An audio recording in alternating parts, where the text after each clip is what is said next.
Welcome, everyone, to the Workforce Navigator podcast. I'm Steve McDonald, your host. Today, we have a super interesting guest, Renu Menezes. And Renu, you are at O&I right now. You've been a chief people officer. You've led multiple global HR organizations. You've got a bachelor's in business. You have led public and private organizations. So you've got a lot to say. And we're going to talk today specifically about how culture drives financial success and growth. And you've got an interesting point of view on growth, which we're going to get into. But if you wouldn't mind just taking the tidbits that I threw out there about your background and explaining a little bit more. Oh, I'd love to. A lot of times people ask folks, why do they get into the people function or HR? And a lot of times the answer is you have a passion for seeing how people do in an organization and how they can succeed in an organization. And all of that actually ties into how do people affect an organization's success? And it is a bit of give and take. It's success of helping everybody within the organization as well as the organization reach its goals. When you talk about growth, I do look at growth as laterally as well as vertically. And I think a lot of times we're in a situation where the market changes. There's always changes in the market. And we have to come up as chief people officers with ideas on how to motivate, how to reach goals as effectively and efficiently as possible through all the people in the organization. Therefore, if we have a tough market, and we have our internal people we can't keep hiring, and we want to grow our organization to be even stronger and better, we've got to grow our internal folks. And that can be done, not just saying, okay, here's a career ladder and you can move up the career ladder, but what are opportunities across the organizations for you to be just even better at what you do or understand the organization across the business to help us reach our business goals. That's sort of a bit about how we can hit and grow revenue in an organization. Well, I love that because here's what I took away from that, and tell me if this is not right. But if we think about overall growth of the organization, we need to be thinking about the growth of our internal greatest resource, our greatest cost basis for the business, but our greatest resource, which is our people. And if we can focus on their growth, then automatically we're going to be focusing on the growth of the organization. 100% true.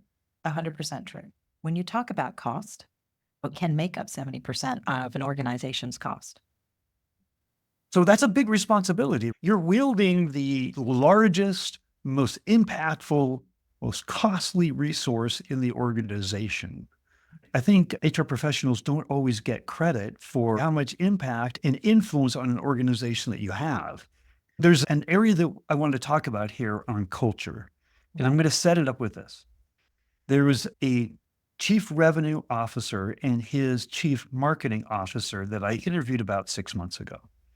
And they literally together attributed 50% of the success of the organization to company culture. This is the CRO and the CMO. I love to hear that. Yes. I'd love to hear your idea on what is company culture? Why is it so important to the business, and how does it impact the growth of the business? Okay. So a lot of what we've heard about culture, and we know it, we talk about your culture is your set of values. And the values that you use or connect with every day. So we always, in the business world, talk about how you have to live those values. The values have to connect to a statement. Like if you're in a project team and the project team hit a milestone on time, how do we hit that milestone on time? We have values like together we grow, we make a difference, and we are innovative. But we're innovative in a simple way. We don't make it too complicated. These are some values that people could have. Can we use those values in daily life? And that takes us back to the question you asked. What is culture and how can it help an organization thrive? So if our culture helps teams think about Here's a transition, Steve. You hire people, especially if you hire people from academia, they have worked in an environment, they're not always working in team environments. A PhD will collaborate on a paper, for example. And there is still the thought of, am I the first author or the last author on that paper? But I've collaborated on that paper. And there's some team effort there. But in general, it's about what have I learned? What have I achieved? Look at my thesis, look at my research. When you come into the workforce, if we use that example and bring it into the workforce, it's not about you anymore. It's about you and your team, the people that you work with, the peers, your cross-functional connections. And that's where values come into play. How are we going to connect as individuals? And how do we hold each other accountable to achieve these goals together? And the values and the culture bring people together. So we bring a lot to the work environment, these team values, the connection, the collaborations. We also bring a lot of stuff from our personal lives to work. When we're having a bad day, we bring that to work. When we have turmoil and strife, and how much is culture or just the role of the HR professionals in an organization to help address that as part of the culture, that we're here to support not only the team collaborations that you're talking about, which is extraordinarily important, but the aspects of just everything we need to make sure that people are here, they're engaged, they're supported. How much is that part of the culture? That's huge because that part is also holding the company accountable. We all make up the company. We're all employees to the organization. Even the CEO is accountable to shareholders. And so that is where it's that give and take. What are we providing for our employees as well as what are our expectations from them? When you talk about feeling that there's a psychological safety of when I spoke about project teams and cross-functional, are we creating an environment where people are comfortable to bring their idea to the table? That's super important. Sometimes when we have speed, we want to accomplish it and get to a goal or milestone very quickly. It's easy to just hear the loudest person in the room because it's that moment we're collaborating, but this person has these strong ideas, but there could be other ideas in that room. And even though we are moving quickly, we need to make sure we bring that to the table. Talking about that, there are different cultures, backgrounds. I have a perspective about difference in individuals, and it stems from just going to one school versus another, coming from a small town versus a city. Cultural difference is not always being from another country, speaking another language. It's the simple things as well that differentiate us. We have a different point of view from where we are. So I was brought up in Taiwan and Hong Kong, and I came to the United States to get my degrees, and then I started working here. I have a different perspective from somebody else that could be from Taiwan or Hong Kong, could have a different background to me from someone that when I had been in Indiana and met some wonderful families, they have different perspectives than I do. But all of the perspectives, when you bring it together, create something unique. And that's the same thing as what happens in an organization when you bring a team together. So creating an environment where you are interested. So I'm going to also state being interested in what an individual has to say. So you're not just asking the question, I don't want to miss something that somebody wants to say, but I'm interested in understanding that perspective. And I institute leadership and management training in most of my organizations. And the reason I like to do that, the reason I like to create an internal program is very much in relationship to what you just asked, Steve. It's how can we empower our managers to engage employees by asking them more about what are your thoughts on this? Why do you feel that way? How would you problem solve this differently from your peer? So I want to ask where this now goes, because you gave me a unique perspective there. Every company has their own unique point of view on the market, their own unique point of view on the products, the services, the experiences that they're creating for their customers. And each has a unique culture. I think you just really articulated that in a very good way.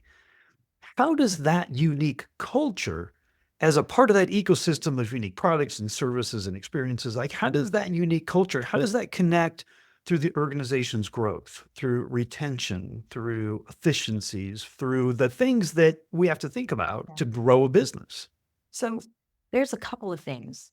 I know we spoke briefly about going from I to we because you can't accomplish in any organization, no one individual can accomplish a full goal where there's a cross functioning team and there's a team involved, and you need different people's input in order to accomplish that particular milestone. We touched on how culture is those values that we hold each other accountable for, but it also creates an environment where we were a family. We have similar cultural norms, so we're building those cultural norms within the organization. We're all unique, and that should be taken away. But we have similar norms that we follow. So you build this community that can contribute to improved performance and revenue growth because we want to see each other succeed. And that is the nifty part of where organizations are trending right now. You can read it in articles, you'll hear it across different platforms. Empathy, having an understanding. You want to be productive, you want to be efficient, effective, but there's this push on empathy and understanding where somebody coming from and why that opinion. What that means, it's like building a bond. You build a bond, somebody else's success is going to make you feel good. So then that team work comes into play. When you asked about my view on growth, and it's not always upward, it's breadth, especially when it's a tighter market, you want to use the people within your organization to help you succeed. So subject matter experts within your organization could do a lunch and learn, could help a partner across a different department know more about what they're working on so that the way they impact each other is better. That's all I feel influenced by culture. Training. When I think about in our world, med device, life science, biotech, when you have a commercial team, the commercial team has to be very knowledgeable about the products we're building. Where does that knowledge come from? It comes from the internal teams, from our R&D teams, from the scientists that have worked closely with the product. They will train up and get to be excellent with the customer on the product because they understand it so much better. So here's what I love is on the drawing board, this sounds fantastic.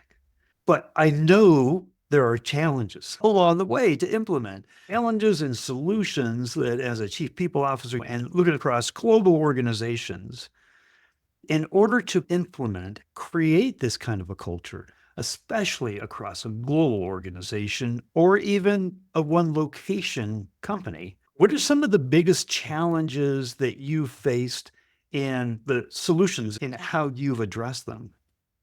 Steve, that's an awesome question. And you are 100% correct. Culture evolves and it also changes as a company evolves. I know when I've started with each of the organizations I've led, or even when I've built organizations, from the start of where we identify our values to be to, let's say, a couple of years later, we transform. An example is when an R&D life science company then gets further into the clinic and you hire clinicians.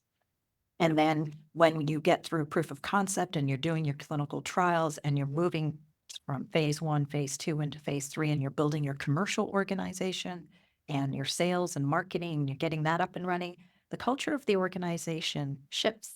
Those values, even though there's an inherent aspect that exists with the people that are there, you are shifting focus. So at O&I, we had a very R&D focused culture and it was beautiful. It's still there, but we have moved it to be more of a commercial focused culture. So it's more customer focused and our values have transitioned into a new set of values that definitely talk about innovation, research, learning, but also how do we impact the customer? What is a value to us about customers succeeding? It evolves. And it's also a two-way street. So when I talk about opportunities and I talk about, I love moving, let's say, a biologist who happens to be really good at data science. We've actually put her in a role of being a scrum master or a software team that is accomplishing a particular goal right now. It's something out of her realm, but she's taken it on in a positive, and she's very interested in it and ready to take it on. And I talked to her just yesterday and she shared how much she's enjoying it and how much she's learned. Where I'm going to say it's a two-way street is I've also had situations in organizations where I've said, here's an opportunity with another leader talking to a team member and saying, we believe in you and we'd like to give you this opportunity. Please try it out. Tell us what you feel. And I've had individuals turn around and say, you know what, that's more work than I want.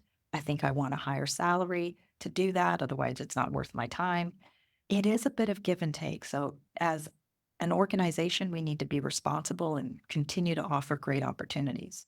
But as individuals and employees in an organization, we have to be willing to take it on and look at it as a learning opportunity. And when we succeed, of course, an organization should recognize that. So, I'm going to throw that into the mix when you talk about challenges. Here's the challenge I want to ask you about, because I had it described to me this way. No company owns their culture. You can manage your culture. People own the culture. And so you put a big goal on the table, which was move from a research driven culture to a more commercial, customer focused culture, which the reasons there are obvious. But as the managers, what does it take to make that shift when you don't own the culture, but you're managing, you're helping mold it along the way? Who are the people internally? What are the things that need to be done?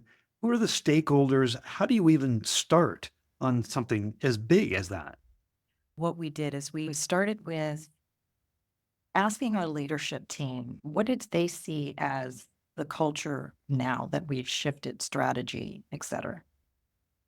And then it was asking our employees. So we sent out a survey and asking our employees how they see the organization now when we've introduced these goals and introduced this focus. We've become more commercially focused, the way we target and the milestones we're trying to achieve. So we surveyed the whole organization. Then what I did is put together a focus group and survey, got their input as well.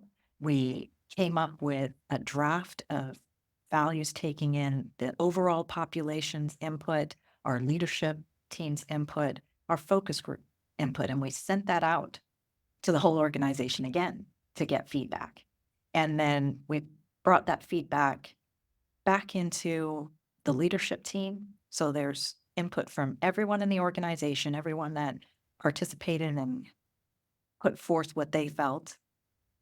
Everybody's thoughts in the focus group that was also charged with talking to the employee base, and then developed our values that way. When you talk about not owning values, my gosh, I really resonate with that because every individual, and we state this, I state it often, it's not my responsibility. I'm accountable for it. You're accountable for it. Everyone is accountable for the values. We have to believe in them. And hopefully, when we all gave our input to these values, we are believing in them. And I'm very happy to say that for O&I, we have LinkedIn posts of individuals within the organization sharing what resonates with them about our value, how that impacts their world or how they look at it. So it is a matter of, are we living our values? Do we believe in it? And we're accountable for it. So you're 100% correct. Nobody owns it. Together, make these values real. What I'm taking away is the learning for what you're saying there is the culture, the decision on the culture is not senior leadership. You might have a goal, like we have goals in product development, we have goals in marketing, we have goals in sales. So we have goal to shift from here to here. But how to do that, that's incumbent upon the organization itself, the people inside. So you did a masterful job of bringing the people in, letting everybody put their thumbprint onto what they felt the culture was, so that by the time that it came out, it was already out to a certain extent. And that people are then so proud of it that they're posting onto LinkedIn. You allowed the voice of the people to drive how to articulate, how to create a culture that they would want to be a part of. Is that a good way to think about this? I think that's great. I think we have to keep listening, though, as an organization, because we are growing. We are growing in strength, in processes, in communication. That's what you see whenever you see an organization going through change and growth and a change in focus. And we have to be ready to be nimble. And we're going to have to review our values again. But I am really pleased with the experiences I've had with the organizations I've been in. People are terrific. They really are. You talk about how individuals can come into work and have different issues that are going on at home. And how do you make sure they're still productive and contributing and comfortable? What's amazing about people is everything we do can impact somebody else. And generally, people come in with the attitude of, I want to make an impact for myself, my team, and what we can do as an organization generally. But even if you don't go as far to the organization, I want to do well for myself and my team. If we can get there, that automatically does well for the organization. That's the culture. What I was going to ask is because we love to hear stories about how what we're talking about, what we're planning, like how did it actually make an impact? So, what other kind of a story of the impact of focusing on other people's impact on others, creating a culture that leads to growth in so many different ways? Out of all the organizations that you've been with in your travels, what's a good story about how we can understand this impact? Oh, wow. A couple of examples would be individuals coming to the table with interest in doing more or speaking well of their team. And it's not just about themselves, but a specific story. Gosh, right now I'm in the heart of things. And there's some stories that are pretty nifty about individuals, like I talked about the biologist that's being a scrum master. So we have posts on our LinkedIn page of customers appreciating some of our team members. And a lot of that is built around the strength of the people supporting our sales and FAS teams out out with our customers. We have stories where if we look internally, there's so many individual stories, and putting that on a podcast, I don't know how in depth to go. So we really focused our goals, individual goals. The hardest part for an organization is how does each individual resonate with the company targets and milestones? So the way we did our cascading of goals is, and we armed our leadership team and managers to really focus on how to connect it so that it improves engagement. And it's easy in the R&D space or manufacturing if you're thinking of units, production, but it's and sales when you look at numbers and revenue and bookings.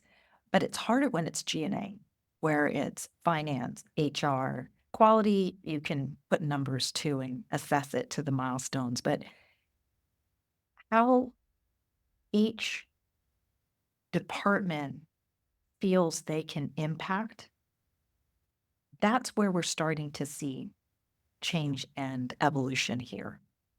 So the story is fairly broad, Steve. I haven't picked individuals necessarily. I've talked about how we've moved individuals across groups, or we've asked somebody to step up and take a lead role on a particular project, or we bring in a technical expert or subject matter expert into an array they haven't been in so they can teach. But there are specific stories of individuals, and the fact that they're enjoying it and they're being successful is where I think there's a success to that story. I love it. In fact, what I want to do is I want to ask you probably the most important question that I've asked yet. And that is out of everything that we've talked about here, if there was one thing that you wanted the audience to take away, what would that one thing be? Oh, wow. All right. Your people are your best avenue to success. I know people have heard this before, but it is true. Just like when you spoke about somebody you had interviewed earlier on, talking about how individuals affect the bottom line. If they're Yes. productive, if they're engaged, we see a difference. So 100% agree with all of that. Engaging your team, giving them opportunities, but also hold them accountable for it. Because when you're held accountable, when you are given the responsibility and the ownership, that means more than, oh, here's something you can work on for us. So make it meaningful, and that there are many ways to show appreciation. I know we talk about extrinsic and intrinsic values.